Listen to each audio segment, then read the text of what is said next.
Cash flow स्टेटमेन्टको part 1 को कन्सेप्टको video already बनाइसकेका छौँ। अब त्यही कन्सेप्टको बेसिसमा हामीले यो एउटा क्वेसन आज गर्न गइरहेछौँ। हिजो पनि भनेको थियौँ, यदि तपाईँहरूले मजाले बुझ्नुभयो भने हामीले अर्को क्वेसन पनि यसैको सपोर्टिङको लागि कसरी एक्ज्याक्टमा कसरी गर्दाखेरि हाम्रो छिटो छरितो हुन्छ भनेर त्यही कन्सेप्टको बेसिसमा हामीले यो क्वेसन गरिरहेछौँ। यो क्वेसन भनेको कुन हो भने 2077 सेट जेड पनि हेर्न सक्नुहुन्छ। मैले यहाँ लेखिदिएको छु अलरेडी। तपाईँहरूले नि सकभर ओल्ड इज गोल्ड हेर्दै क्वेसन म जसरी गइरहेको छु त्यसरी नै गर्दै प्रयास गर्नुभयो भने, भिडियोको साथसाथै हेर्दै गर्नुभयो भने मलाई लाग्छ कि तपाईँहरूलाई इजिली एउटै क्वेसनमा अराउन्ड 80% तपाईँहरूले बुझ्न सक्नुहुन्छ। 20% अझै प्र्याक्टिस गर्नुभयो भने, बढीभन्दा बढी होइन 5वटा क्वेसन गर्नुभयो भने क्यास फ्लो स्टेटमेन्ट तपाईँले जुनसुकै क्वेसन गर्न सक्नुहुन्छ 12 क्लाससम्मको क्वेसनहरू। त्यही भएर यही क्वेसन चाहिँ मजाले बुझ्नुपर्ने हुन्छ है त। हिजो पनि हामीले के भनेको थियौँ भने फर्स्ट पार्टमा यदि यहाँ कस्तो आइटम आउँछ, यहाँ कस्तो आइटम आउँछ, यहाँ कस्तो आइटम आउँछ भने अलरेडी डिस्कस गरिसकेका छौँ। यदि अझै कन्फ्युज छ भने एकचोटि त्यो भिडियो हेर्दाखेरि सजिलो हुन्छ, त्यही भएर हेरिदिनु होला पनि है। अनि त्यसपछि यो भिडियो हेर्दा झन् बेस्ट हुन्छ। हामीले क्वेसन कसरी ट्याकल गर्ने हो भन्ने, क्वेसन कसरी सल्भ गर्ने हो भन्ने मैले के भनेको थिएँ, पहिले मजाले क्वेसन पढ्ने, त्यसपछि एउटा ब्यालेन्स सिटको फर्मेटवाला पार्ट हुन्छ, अर्को एडिसन इन्फर्मेसनवाला पार्ट हुन्छ। हामीले जहिले पनि क्यास फ्लो स्टेटमेन्टको सोल्युसन गर्ने बेलामा एडिसन इन्फर्मेसनबाट स्टार्ट गर्छौँ। अब यहाँ भित्रको फर्मेटको लागि त मैले अलरेडी भनिसकेको छु, तैपनि एकचोटि फेरि भनिदिन्छु। त्यही साँझ पख चौतारीमा इन्दिराले तिमीलाई एक्लै भेटी भन्नुको अर्थ यसको सब हेडिङ एएस फर्के हुन्छ, sales and cash collection from debtors. यहाँ आउने भनेको सेल्स अनि डेप्टर्स, बिल्स रिसिभेबल अनि अकाउन्ट रिसिभेबलहरू आउँछ है त। त्यस्तै बी नम्बरमा के भनेको थिएँ, पेमेन्ट टु सप्लायर्स अथवा क्रेडिटर्स। यहाँ भनेको कस्ट अफ गुड्स सोल्ड अथवा कस्ट अफ सेल्स, अनि creditors, bills payable, accounts payable, अनि अर्को के भनेको थिएँ, इन्भेन्ट्रिज आउँछ। सी नम्बरमा क्यास पेमेन्ट टु इम्प्लोइज और अदर्स। यसमा आउने भनेको स्यालेरी, वेजेस, त्यस्तै अदर अपरेटिङ एक्सपेन्सेसहरू हो।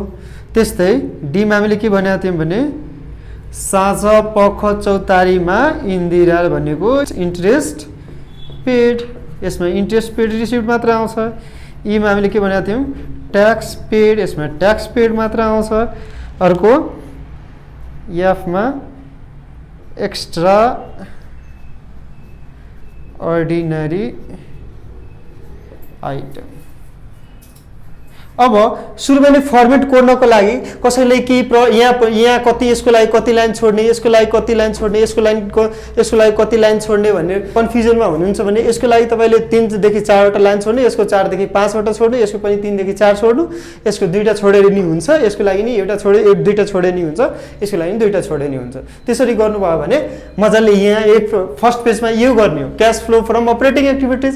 सेकेन्डमा हामीले के गर्ने हो, इन्भेस्टिङ र फाइनेन्सिङलाई राख्ने हो। 2टा पेजमा सपोज यो हाम्रो एउटा फर्स्ट पेज यो भयो, सेकेन्ड पेज यो भयो, यसरी गर्नुपर्ने है। हामीले के गर्छौँ, क्वेसन अलरेडी पढिसकेका छौँ, एकचोटि फेरि पढ्छौँ है त। सेयर क्यापिटल दिइरहेछ, यो ब्यालेन्स सिटमा हो, इयर 1 इयर 2, इयर 1 इयर 2 दिइरहेछ भन्नुको अर्थ करेन्ट इयर र next past year, current year, past year, current year. Share capital 6 लाखबाट 6 लाख भएको छ, केही इन्क्रिज डिक्रिज भएको छैन। रिटेन अर्निङ हाम्रो नन क्यास आइटम हो, हामीले अलरेडी कुरा गरिसकेका छौँ। Sundry creditors, bills payable, fixed asset stock, debtors, bank. अर्को एडिसनल इन्फर्मेसनमा sale of fixed asset, dividend, cost of sales, purchase of fixed assets दिएको छ। हामीले कहाँबाट स्टार्ट गर्ने हो, अलवेज चाहिँ एडिसनल इन्फर्मेसनबाट स्टार्ट गर्ने हो। ल हेरौँ त, सेल्स भनेको कहाँ छ, अलरेडी सेल्स कति दिइरहेको छ, सेल्स भनेको अलवेज यही हुन्छ, सेल्स अथवा सेल्स रिभेन्यू कुनै बेला भन्छ 6 लाख। अब एउटा कुरा के भनेको थियो भने सेल्स गर्दाखेरि हाम्रो पैसा आउँछ कि जान्छ, पैसा आउँछ, त्यही भएर यसलाई हामीले केमा राख्छौँ, प्लसमा राख्छौँ। त्यसपछि कस्ट अफ गुड्स सोल्ड, यो भनेको यहाँ आउँछ कस्ट अफ गुड्स सोल्ड, यो भनेको अलवेज प्लस हुन्छ भने यो भनेको अलवेज माइनस हुन्छ 4,40,000। किनभने यो भन्नुको अर्थ यो सामान जुन हामीले बेच्यौँ नि त्यसको कस्ट कति हो भनेको, कस्ट भनेको हाम्रो लागि खर्च हो, पैसा जान्छ, त्यही भएर यसलाई माइनसमा राखेको। त्यसपछि sale of fix assets, fix assets यहाँ त आउँदैन, यहाँ पनि आउँदैन। फिक्स एसेट्स के को पार्ट हो? इन्भेस्टिङको पार्ट हो। फिक्स एसेट्स कति बनिरहेछ? Sale of fix assets 50,000, sale of fixed assets 50,000। अब फिक्स एसेट्स बेच्दाखेरि पैसा आउँछ कि जान्छ? आउँछ, त्यही भएर हामीले के गर्यौँ? प्लसमा राख्यौँ। त्यस्तै के भनेको छ भने पर्चेज अफ फिक्स्ड एसेट्स कति? Purchase of fixed assets 2,20,000। अब पर्चेज गर्दाखेरि के त पैसा जान्छ, त्यही भएर त्यसलाई केमा राख्यौँ? माइनसमा राख्यौँ। अर्को के छ? डिभिडेन्ड पेड छ, डिभिडेन्ड पेड। यहाँ किन डिभिडेन्ड हामीले कसलाई पे गर्छौँ? सेयर होल्डरहरूलाई पे गर्छौँ। सेयर होल्डरहरू भनेको कहाँ आउँछ? फाइनेन्सिङको पार्ट हो, त्यहाँबाट कम्पनीले के गरिरहेको हुन्छ? पैसा रेज गरेको हुन्छ, त्यही भएर यसलाई हामीले यहीँ राख्छौँ। अब डिभिडेन्ड पेड गर्दाखेरि पैसा आउँछ कि जान्छ? जान्छ, त्यही भएर यसलाई केमा राख्नु पर्यो? माइनसमा राख्नु पर्यो, 60,000। अब यो हाम्रो एडिसनल इन्फर्मेसनको सबै सक्यो। अब यतापट्टि हेरौँ है। फिक्स एसेट्स 5 लाखबाट 6,50,000 भइरहेछ। यसले अब यहाँ हामीले राख्ने हो? होइन, हिजो नै हामीले क्लियर गरिसकेका छौँ। एकचोटि एडिसनल इन्फर्मेसनमा एडजस्ट भइसकेको कुरा नेक्स्ट टाइममा हामीले हाल्दैनौँ, त्यसलाई के गरिदिन्छौँ? छोडिदिन्छौँ। भन्नुको अर्थ फिक्स एसेट्स अलरेडी हामीले यहाँ हालिसकेका छौँ, त्यही भएर यसलाई के गर्छौँ? छोडिदिन्छौँ। अब अर्को के छ? स्टक। स्टक 20,000बाट 70,000 भएको छ। 20,000बाट 70,000 भनेको बढा छ।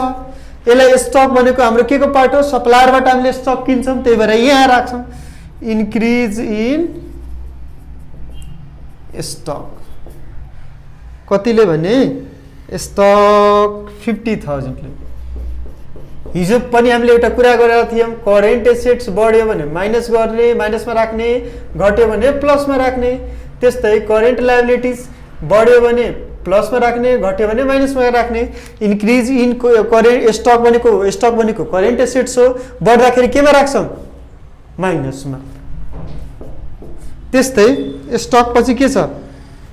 डेप्टर्स छ। डेप्टर 80,000बाट 25,000 बढिरहेछ भनेपछि डेप्टर्स यहाँ झन्डिरहेछ, यही हुन्छ। डेप्टर्स के भइरहेछ? घटिरहेछ। यसलाई के लेख्छौँ? Decrease in debtors. कतिले डिक्रिज भयो भने? कतिले? डेप्टर्स 80बाट 25 भयो भने 20 भयो भने 60, 55,000 ले 50। डिक्रिज भयो भने के गर्ने? यहाँ लेखिरहेको छौँ। डिक्रिज भयो भने प्लस राख्ने, प्लसमा राख्ने। किनभने डेप्टर्स के हो? करेन्ट एसेट्स हो। त्यसपछि के छ? Bank balance. यो हामीले क्यास फ्लो स्टेटमेन्टमा जहिले पनि बैंक र क्यासलाई के गर्छौँ? तल राख्छौँ, त्यही भएर यहाँ अहिले केही गर्दैन। अब सेयर क्यापिटलतिर हेरौँ। सेयर क्यापिटल के भइरहेछ? 6 लाखबाट 6 लाख नै भएको छ। यसमा इन्क्रिज डिक्रिज केही कुरा भएन। अर्को रिटेन अर्निङ हामीले के भनेका थियौँ? Retain earning, profit and loss, net profit loss अथवा गुडविल, रिटेन अफ डेप्रिसिएसन यस्ता भनेको नन क्यास आइटम हो, त्यही भएर यिनीहरूलाई राख्दैनौँ। सन्ड्री क्रेडिटर्स 40,000बाट 60,000 भएको छ। यो कहाँबाट आउँछ? क्रेडिटर्स यहाँ दिइरहेछ। इन्क्रिज इन सन्ड्री क्रेडिटर्स कति रे? 40बाट 60, 20,000 बढाएको छ। करेन्ट लायबिलिटिज हो कि सन्ड्री क्रेडिटर्स बढिरहेछ, त्यही भएर यसलाई केमा राख्छौँ? प्लसमा राख्छौँ। बिल्स पेएबल घटिरहेछ, यसको लागि अलिकति ठाउँ पुगेन, यसलाई अलिकति तल पार्नु।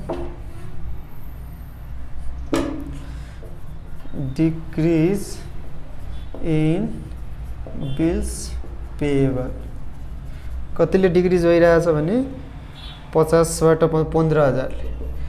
डिक्रिज हुँदा के गर्ने? माइनसमा राख्ने। हाम्रो सी नम्बरमा के थियो? Cash payment to employee others. त्यसपछि सबैतिरको सक्यो। हामीले यहाँको पोस्टिङ पनि गर्यौँ, एडिसनल इन्फर्मेसनको पनि सबै आइटमहरू राखिदियौँ। अर्को ब्यालेन्स सिटको जुन जुन आइटम जानुपर्ने थियो सबैले राखिदियौँ। अब यसलाई के गरिदिनु पर्यो? नेट गरिदिनु पर्यो। जस्तै यो कति भयो? दुईटीले जोड्दाखेरि 655,000। यो भनेको -440 -50 + 20 -15 -440 -50 प्लस 20 माइनस 15 भनेको 485,000 माइनसमा आयो।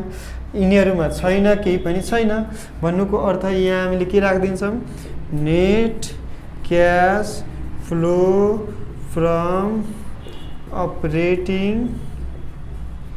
एक्टिभिटिज कति आयो भने योबाट अब यो घटाएर कति आउँछ 655 भनेको 1,70,000। यहाँ भनेको सेम त्यस्तै गर्छौँ, यसलाई पनि के लेख्छौँ, net cash flow from investing activities कति आयो 50 माइनस 220 भन्नुको अर्थ 1,70,000 तर माइनसमा यसको net cash flow from financing activities 60,000 माइनसमा, यो पनि माइनसमा। अब यहाँ लेख्छौँ net cash and cash equivalent. यो भनेको ए प्लस बी प्लस सी। ए भनेको टोटल अफ ए भनेको 1,70,000 प्लसमा छ 1,70,000 अनि 1,70,000 माइनसमा छ, अर्को यो माइनसमा छ भनेपछि यो गयो भने कति बाँकी रह्यो 60,000 माइनसमा। अब यसमा हामीले एड के गर्छौँ, ओपनिङ क्यास अथवा ब्याङ्क ब्यालेन्स जुन हाम्रो क्वेसनमा कति दिइरहेछ, ओपनिङ क्यास अथवा ब्याङ्क ब्यालेन्स कति दिइरहेछ 1,30,000 1,30,000। अब जे आउँछ त्यो हाम्रो क्लोजिङ क्यास ब्यालेन्स हो, कति आयो 30 माइनस 60 70,000। यही हाम्रो बुकसँग पनि मिल्दैन। अब यति हामीले गर्यो भने हाम्रो 10 मा चाहिँ 10 मार्क्स दिन्छ।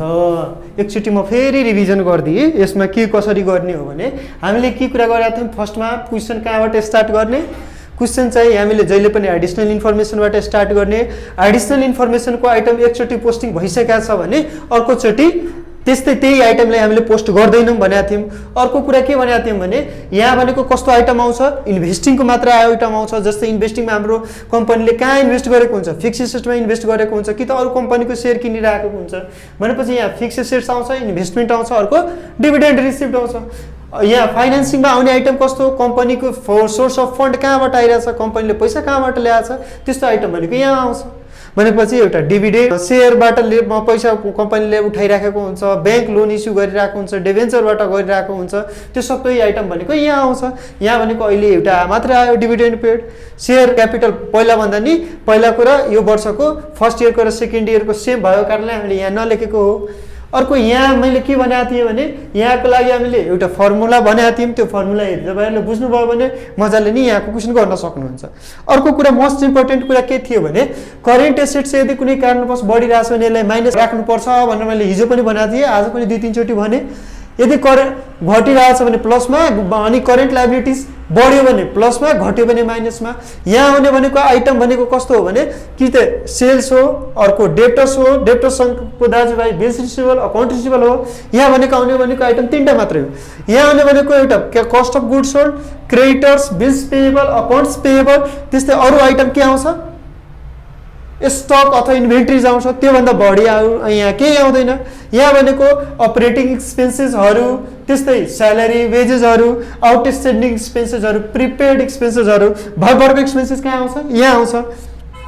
यहाँ भनेको इन्ट्रेस्ट पेड अथवा रिसिभ आउँछ। यहाँ भनेको ट्याक्स पेड अथवा ट्याक्स पेड रिसिभ, त कहिले पनि ट्याक्स हामीले रिसिभ गर्दैनौँ।